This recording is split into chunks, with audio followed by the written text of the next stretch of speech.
Hello दोस्तों, कैसे हैं आप सब। आशा करता हूं कि आप सभी बहुत अच्छे होंगे। तो दोस्तों, हमेशा की तरह आज फिर से लेकर आया हूं एक बहुत ही अच्छी और सीख देने वाली कहानी, जिस कहानी का शीर्षक है घमंडी लड़की। तो दोस्तों, आइए सुनते हैं इस कहानी को और देखते हैं कि इस कहानी से हमें क्या सीख मिलती है। तो ज़्यादा देर न करते हुए चलते हैं कहानी की तरफ। एक समय की बात है, एक गांव में लीला नाम की एक लड़की रहती थी। उसके पापा लालचंद गांव के एक बड़े सेठ थे। उनके पास बहुत से बगीचे और जमीनें थी। वह अपनी बेटी से बहुत प्यार करते। वह उसकी हर जरूरत को समय से पूरा कर दिया करते थे, जिसके कारण वह बहुत जिद्दी और घमंडी हो गई थी। वह कभी कभी अपने पापा के सामने अजीब सी मांग कर देती थी, फिर भी उसके पापा उसकी मांग को पूरा कर दिया करते थे। वह कभी कभी अपने घर के नौकरों का भी परेशान किया करती थी। लीला की एक दोस्त रमा थी, जिसके साथ वह अक्सर खेला करती थी। एक दिन लीला और उसकी दोस्त रमा कुछ दोस्तों के साथ मेला जाने का निश्चय किया। वहां पर रमा जिस तरफ चल रही थी, उससे एक बूढ़े व्यक्ति की टक्कर लग गई और वह व्यक्ति गिर पड़ा। बूढ़े व्यक्ति ने लीला से संभल कर चलने के लिए कहा, तो इस पर लीला ने बूढ़े व्यक्ति से बोली, इसमें उसकी ही गलती है। कुछ देर मेले में घूमकर झूला झूलने के बाद वह मेले से आने लगे। बीच में उनको एक आम का पेड़ नजर आया, जिस पर बहुत से आम के फल लगे हुए थे। लीला और उसके दोस्त उस पेड़ के पास जाकर पत्थर से उस पेड़ के आम को तोड़ने लगे। कुछ देर में उन्होंने इतने फल तोड़ लिए जिससे उन सबका पेट भर जाए। लीला के सभी दोस्त टूटे हुए आम को उठाकर खाने लगे और आम तोड़ना बंद कर दिए, लेकिन लीला अभी भी आम तोड़ रही थी।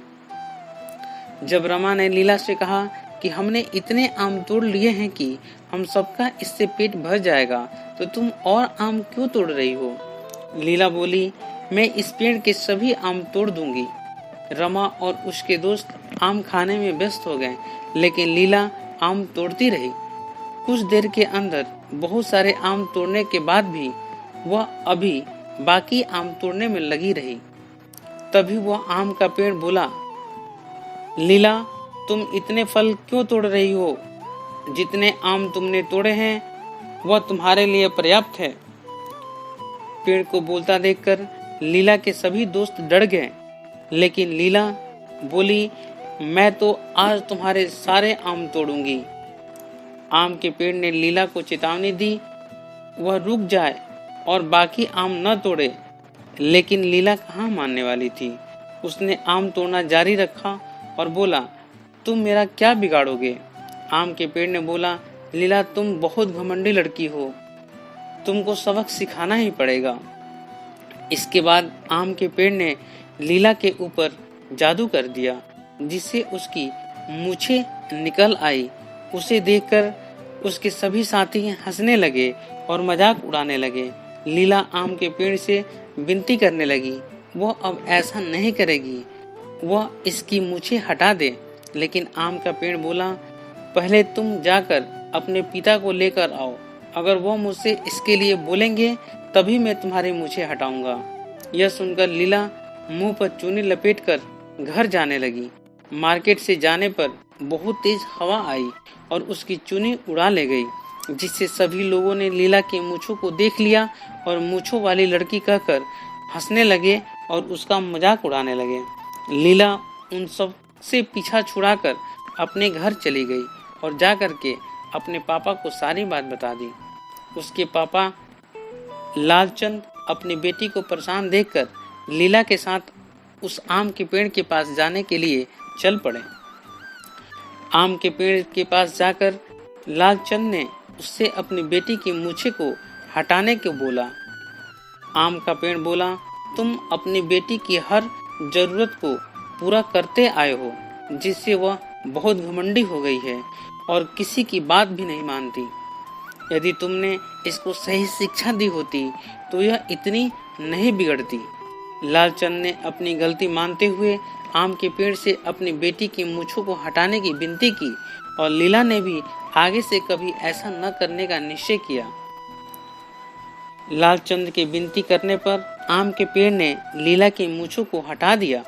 इसके बाद लीला सुधर गई और सबसे सही से पेश आने लगी और घमंड करना भी बंद कर दिया।